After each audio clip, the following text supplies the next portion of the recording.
Hello, everyone, and welcome to another Las Vegas fine dining review. Tonight, we find ourselves at what was previously one of Las Vegas's hottest restaurants, Aureole, from Chef Charlie Palmer at the Mandalay Bay. Famous for its four-story wine tower, which was once tended to by a cadre of so-called wine angels that would scale the tower to retrieve its precious bottles. Shut down for most of the pandemic, Aureole has been slow to return and curiously is open only on weekdays at the moment here in 2022, which may seem odd at first given the hordes of visitors Las Vegas receives on weekends. But we're here on a Friday night, so let's check it out. Each fine dining restaurant on the Las Vegas Strip has a slightly different vibe and character. The waitstaff here is friendly but discreet, with quite a chill vibe, which is perfect as far as I'm concerned. The warm interior almost reminds me of some of the Nordic restaurants I've frequented. Aureole can be approached both a la carte and as a tasting menu, which changes seasonally.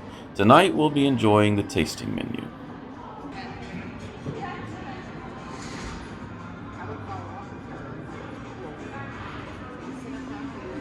For me, the bread and butter were far from stellar. The bread was a bit dry, and the herb blend was nothing special. It actually gets better as you drink, and of course, butter cures all ills. But on to the wine. The first pouring of the night was an old standby Veuve Clicquot, a timeless classic and always one of the highest rated mass-produced champagnes.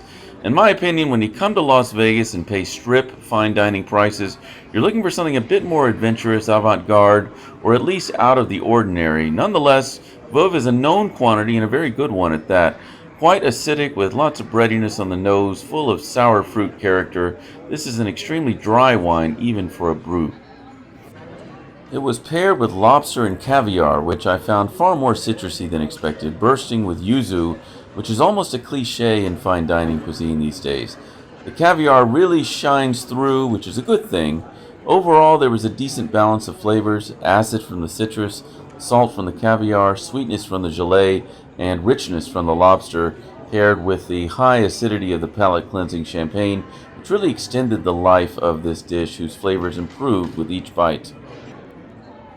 The next dish was a tomato and burrata salad, carrying the intense aroma of fresh basil, but this was far from a pedestrian caprese salad. The cocoa provides an interesting textural component, along with subtle sweetness and earthiness, complementing the pleasant grittiness of the burrata. In general, this was yet another balanced dish, elevated significantly by the wine, which was a Chateau de Sancerre 2020 from, of course, the Loire Valley. So it was a Sauvignon Blanc bursting with tropical fruit and very little oak. You get a lot of citrus on the nose, akin to California Sauvignon Blancs, renowned for their grapefruit character.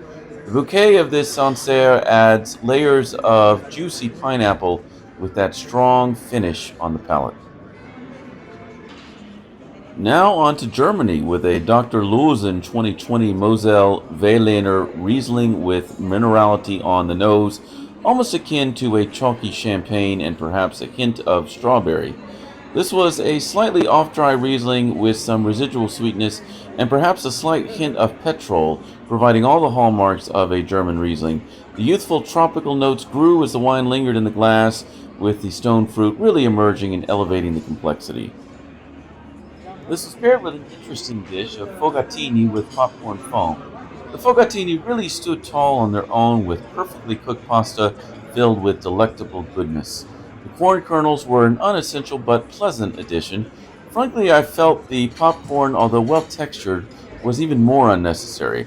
All in all, I felt this was a rather whimsical deconstruction of a typical Thanksgiving creamy corn casserole, and the Riesling pairing was great. Sweet on sweet, sustaining itself beyond the lifetime of the dish as a sipping wine. Next up was a scallops and clams dish with an uni beurre blanc.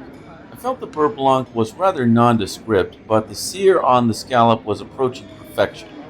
It was unquestionably the best cooked scallop I think I've ever tasted.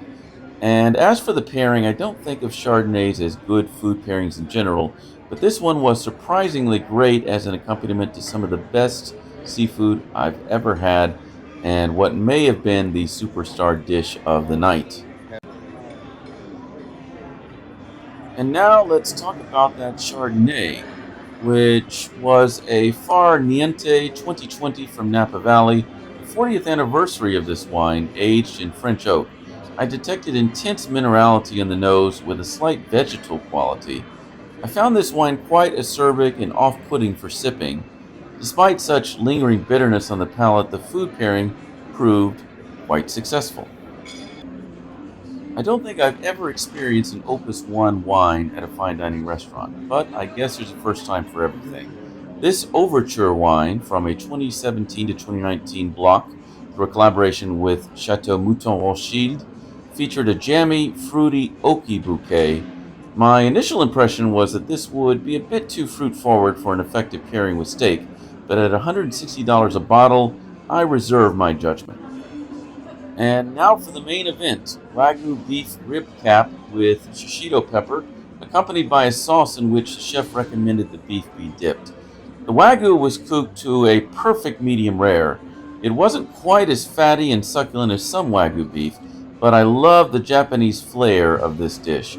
The shishito made for an outstanding savory pairing, and the sauce was quite soy forward.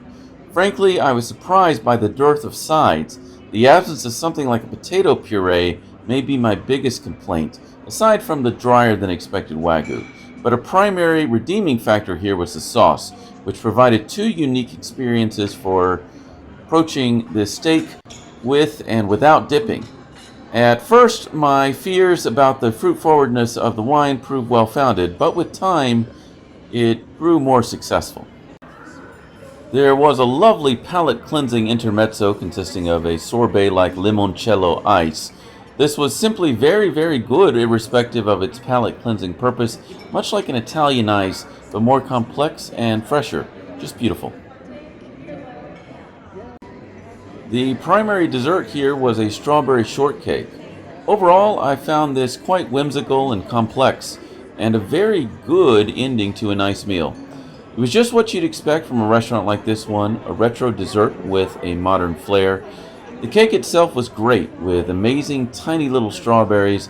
The honeycomb sported a glorious and addictive crunch, yet it was very difficult to cut with a spoon and brought awkwardness to an otherwise transcendent experience, particularly since the optimal bite here includes both the twill and foam. The pairing was pretty decent as well, with a Chateau Roumieux Lacoste 2019.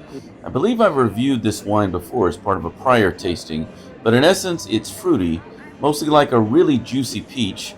In a prior meal, it may have been paired with a chocolate dish, which was an odd accompaniment, but here at Aureole, the accompaniment of a stone fruit forward dessert wine with strawberry shortcake was much more logical and yielded a far superior result. And the dinner punctuating cappuccino was deep, foamy, and smooth. The biscotto was hard and relatively devoid of taste, but it doesn't matter. This drink served its purpose, to bring sobriety. I found this to be an outstanding, somewhat just beyond entry-level tasting menu experience.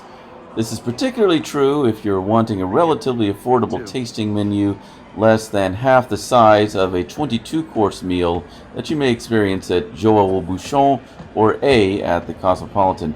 Even the overall amount of food may seem small, but trust me, you will leave full.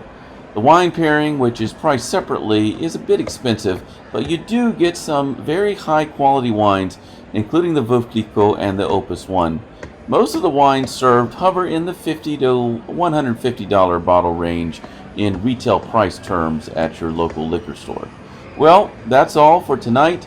If you have occasion to dine at Aureole, let me know what you think. Otherwise, thanks for joining me this evening. Until next time, happy eats. Marsh W13 out.